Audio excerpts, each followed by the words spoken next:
Hey loves, welcome back to my channel. Today guys, I'll be checking out this interesting video and it's titled Threat to the Republic, Reaction to RFK Jr. dropping out plus endorsing Donald Trump. You guys, I'm excited for this, and without much ado, let's see what this video is all about. So he starts talking trash about the mainstream media and how corrupt it is, and they're playing this on pretty much everywhere, and then also wait, yeah, and then they turn down the audio. You can't hear what he's saying. He's calling out the corruption in media, and he's deciding to endorse Trump and talk about the stuff Trump's got going on the last 2 weeks. Which clip is this you got here, Rob? This is where Bobby Kennedy is criticizing both the DNC and the media for covering up the DNC's corruption, and then CNN cuts away from Go ahead and play the clip. On their capacity to go toe-to-toe with any opponent in the battle over ideas. They would be astonished to learn of a Democratic Party presidential nominee who, like Vice President Harris, has not appeared in a single interview or an unscripted encounter with voters for 35 days. We've been listening to independent candidate Robert F. Kennedy Jr. from Phoenix outlining what led him to his quixotic quest for the White House to now dropping out. The moment he's about to criticize relinquishing the title of Kamala, they do this. But first of all, what do you think about his message and what he just talked about? In this particular clip? Just all of it, everything, because it was 45 minutes to an hour. It wasn't like it was a 5-minute announcement. Yeah, it was classic Robert F. Kennedy Jr. He has encyclopedic knowledge on a wide range of subjects, and he covered a great many of them. That clip is interesting, not only because of what he said. What he was effectively saying was that the presentation that we all receive is pure stagecraft, and he's right. And then to have CNN cut away, not able to engage in their usual level of stagecraft because they don't know what he's going to say, is incredible. They validated exactly what it was he was describing, which was a fake world that's presented over our screens by these mega monolith corporations that decide what we get to know and when we get to know it. Now, let me ask you, so when he did this, I tweeted it out, and Rob, I don't know if you have it or not. Here's what I said. I said Bobby Kennedy, RFK Jr. endorses Trump, supports Trump, and removed his name from the ballot in 10 swing states. That's a way of not hurting Trump. That's a very big move, leaving it in all the other ones. I believe this has a bigger impact on the campaign than the J.D. Vance VP pick, because I think the J.D. Vance VP pick didn't get you anything you didn't already have. It was a safe pick that you chose him. I think this is going to get the independents. This is going to get the libertarians. This is going to get some of the center-left guys. And even more than anything else, the timing of it was monumental. Why? Because it's a day after the DNC. After they had their event, they're all excited. They're all ecstatic. They're all saying all the stuff that they're saying. And I think even in one of his speeches, he said, at the RNC, the name Joe Biden was mentioned 2 times during the entire convention, but at the DNC, Trump was mentioned 400 times, not because of policies, just trashing him, whether it was from Barack, from Michelle, from Clinton's, from everybody. He says it's no longer about policies, it's just about bashing, and this is not what the old DNC was about. So how big you think, one, this is? Him stepping aside, him not being in the battlegrounds, him supporting Trump, and him trashing the Democratic Party that he left? Well, I think this is absolutely monumental, because I think we are in a novel moment in American political history where many of us who hold different positions on the political spectrum, have different priorities with respect to policy, are finding that none of our differences matter in light of the jeopardy that the republic is in. And so what he is effectively doing here is he is saying those differences aren't going away, but they're just simply secondary. And he is both structurally, by withdrawing from certain ballots and not others, he is emboldening a movement that is more widely recognizing that those differences have to be put aside until the main job is done. And he's leaving himself an important voice in that discussion. So I was very interested in the way he navigated the idea. This was not a simple endorsement of Trump. This was an endorsement of retaking the White House and using that position to restore the republic to its proper course. Do you have another clip here, Rob?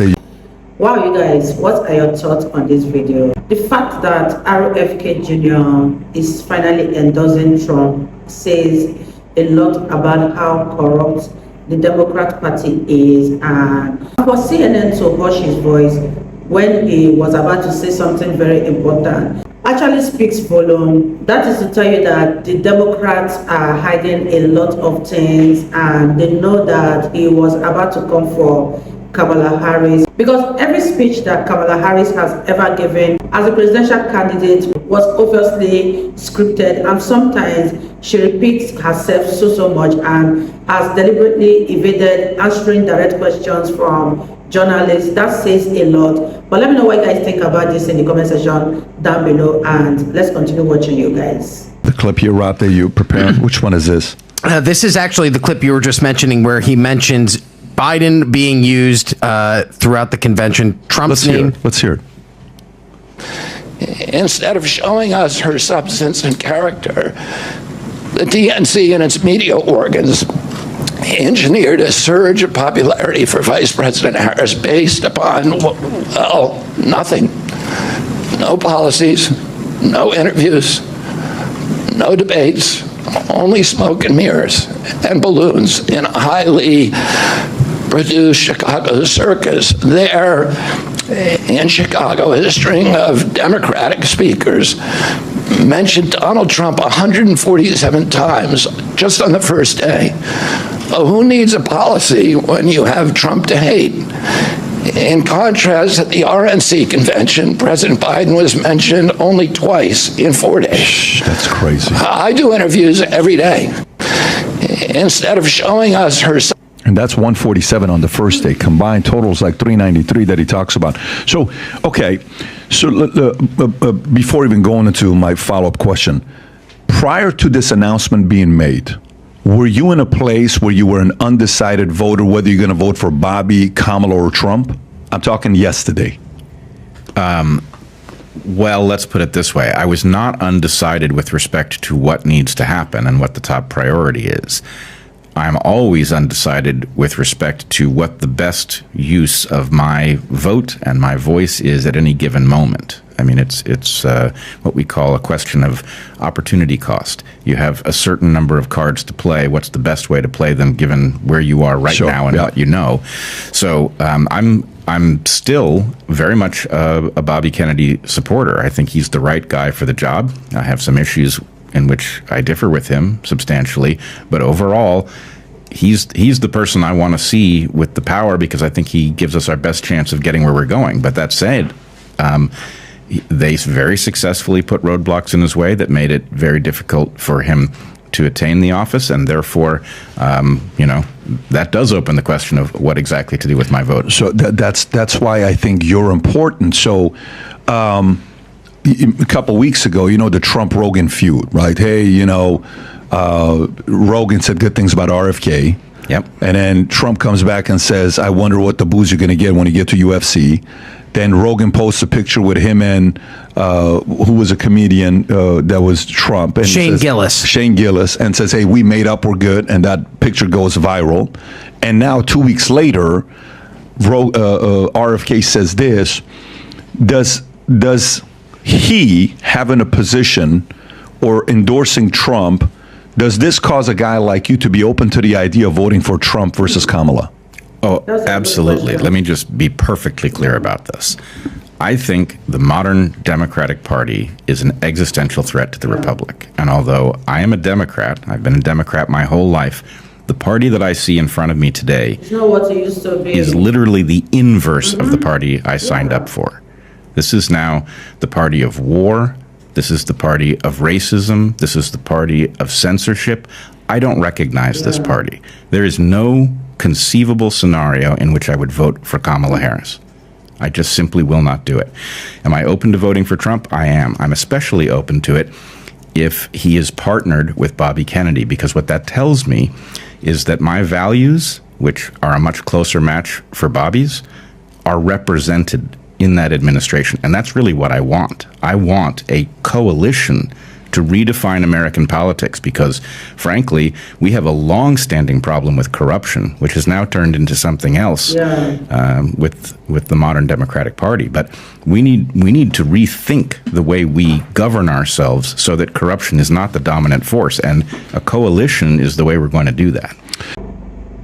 Wow, you guys, I totally agree with him. The Democrat Party of before is not what it is now. The Democrat Party of today is obviously pushing a demonic agenda that most people are beginning to realize, and they are now beginning to tilt towards the Republican Party. The scale is gradually falling off of people's eyes, and they are not seeing the Democrat Party for what it truly is. Let me know what you guys think about this video in the comment section down below, and let's wrap this video up, you guys. Yeah, so okay, that's important because by the way, strategically, for somebody that's in this, he says the reason why he's supporting Trump is because of freedom of speech, free speech, no wars, and attacks on children, right? Those are some of the things he talked about on his live, that those were the things that he was interested in. Now, in your opinion, does this take the event that happened with Musk last week? President Trump and Musk do a Twitter Spaces or X Spaces, right? 3 hours and 15 minutes, the hour break. Say Trump goes for 2 hours and 30 minutes with Musk. I listened to the whole thing beginning to the end. Gets 1 billion views. Record breaking ever. No one's ever gotten those kinds of views. Those two guys, the richest man in the world with potentially the next president of the United States, the most powerful man in the world. What has a bigger effect, actual direct effect on election on November 5th? Musk's live with Trump or Bobby stepping aside and endorsing Trump? I wouldn't want to say what's bigger because I don't really, the events, we can argue about that and we're never really even going to know. We can guess. But what's really happening is people are learning to see the world in front of them, in spite of the fact that in many ways we have a worse informational environment than we've ever had in this country. The level of propaganda and distortion is profound. But what's happening is that the citizens are finding other channels that allow them to look at least a raw version of what's there. It's noisy, it's not balanced, but it is at least honest compared to what we get in the mainstream offerings. And so Musk is playing a big role in that. Is X perfectly unbiased? It is absolutely not. I don't know what the meaning of that is. I take Musk at his word that he wants this to be a free speech platform, but that apparently is a harder process than those of us on the outside imagine. But nonetheless, we are watching voters find each other and learn how to see each other in a new way so that they can form that coalition that allows us to pull ourselves out of this nosedive. So for those guys that are watching this, let me tell you, these USA hats, they don't stay on the shelf. Every time we launch these, they go in a heartbeat. And by the way, if you're happy about Bobby Kennedy coming out and talking about the endorsement and the support and the corruption on the DNC side, and you love America, you love USA, you may not be somebody that wants to wear some other stuff, but you want to wear a hat that says USA and future looks bright, go to the QR code or go to vtmerch.com, order the USA gear and sport it, especially between now and November 5th. These are exciting times. Again, united. Wow, you guys, that was such an interesting one, and the America of today is totally doomed if they continue to vote for the wrong party. Because with the Democrats in power, everyone is working on eggshells, because you don't even know what to say before you are being censored because of the different agendas they are pushing here and there. Let me know what you guys think about this video in the comment section down below. This was a very interesting podcast and I enjoyed every minute of it, and I believe you guys also enjoyed watching. If you guys enjoyed watching, give this video a massive thumbs up, comment, share, and all that good stuff, and I'll see you all in my next video. Bye guys.